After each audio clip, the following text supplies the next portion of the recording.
अस्सलाम वालेकुम। उम्मीद है आप सब खैर आफियत से होंगे। नाज़रीन ग्रामी, जम्मू व कश्मीर में बरसों से ज़ेर इल्तवा टेलीविजर्स, कंट्रैक्चुअल लेबरर्स और आर्जी मुलाजमीन के मसले पर वज़ीर आला उमर अब्दुल्ला का हालिया बयान हज़ारों मुतासरा ख़ानदानों के लिए एक नई बहस और नई उम्मीद का सबब बन गया है। कानून साज असेंबली में खिताब करते हुए उन्होंने जिस तफसील और संजीदगी के साथ इस मसले का जिक्र किया, इससे वाज़ेह होता है कि हुकूमत इस बार महज सियासी बयानात तक महदूद नहीं रहना चाहती, बल्कि एक देरपा और काबिल अमल हल की तरफ बढ़ने का इरादा रखती है। वज़ीर आला ने कहा कि टेलीविजर्स का मसला कोई नया नहीं, बल्कि ये कई दहाइयों पर मुहित एक तलख हकीकत है। ऐसे मुलाजमीन मौजूद हैं जो अपनी जवानी हुकूमत की खिदमत में गुजार चुके हैं और आज बालू में सफ़ेदी के लिए भी इसी गैर यकीनी मुस्तक़बिल के साथ वो जुड़े हुए हैं।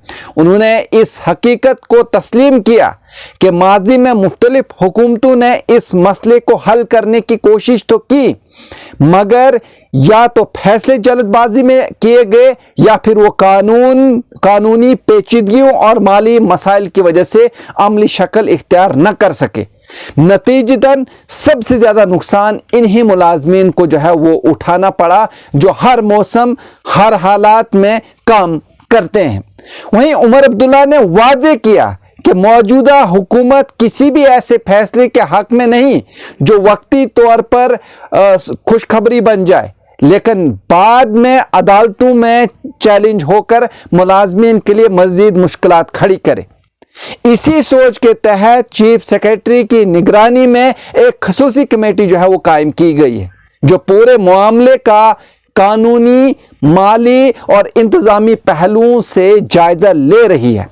इनका कहना था कि जब तक तमाम पहलुओं पर मुकम्मल गौर नहीं हो जाता, तब तक किसी हतमी ऐलान से गुरेज किया जाएगा, क्योंकि हुकूमत किसी को गुमराह नहीं करना चाहती। उन्होंने इस बात पर भी रोशनी डाली कि टेलीविजन और आर्जी मुलाजमीन की असल तादाद के हवाले से अब तक वाज़ेह तस्वीर सामने नहीं आ सकी। कहीं ये तादाद 70,000 बताई जाती है, कहीं 80,000 और कहीं 1 लाख से भी ज़्यादा।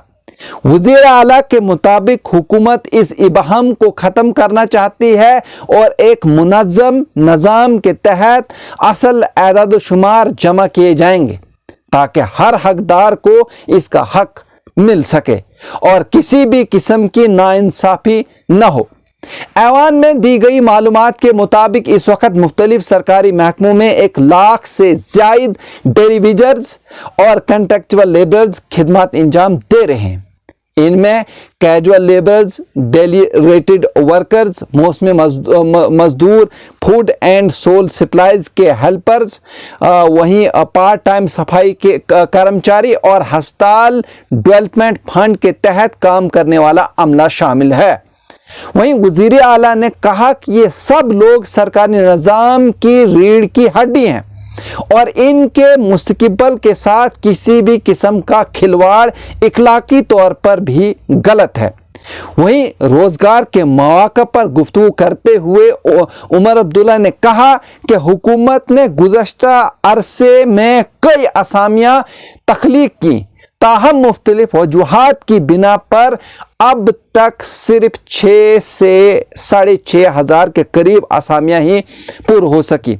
उन्होंने यकीन दहानी कराई कि रवां बरस तकरीबन 30,000 खाली असामियों को शफाफ, मुनसिफाना और वक़्त की पाबंदी के साथ पूर किया जाएगा।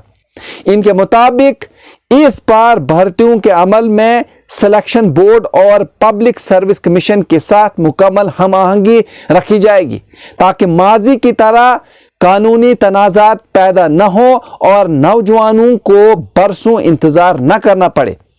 आखिर में वज़ीर आला ने कहा कि हुकूमत नारों और जज्बाती बयानात के बजाय अमली और मजबूत फैसलों पर यकीन रखती है। इनका कहना था कि एक कागज़ पर दस्तखत कर देना आसान है, مگر ایک ایسی پالیسی بنانا جو عدالت میں بھی قائم رہے اور سرکاری خزانے پر بھی بوجھ نہ بنے۔ اصل چیلنج یہ ہے، انہوں نے یقین دلایا کہ جیسے ہی کمیٹی اپنی رپورٹ مکمل کرے گی اور تمام تیاری شفاف طریقے سے ہو جائے گی، حکومت اس منصوبے کو عوام کے سامنے رکھے گی تاکہ ہر شخص حقیقت سے باخبر ہو اور برسوں سے جاری یہ بے یقینی آخر کار کسی انجام تک جو ہے وہ پہنچ سکے۔ جہاں ناظرین، اگر آپ اس طرح کے اور بھی نیوز دیکھنا چاہتے ہیں تو آپ ہمارے چینل کو سبسکرائب کر سکتے ہیں، لائک کر سکتے ہیں اور شیئر کر سکتے ہیں۔ مجھے دیجیے اجازت، شکریہ۔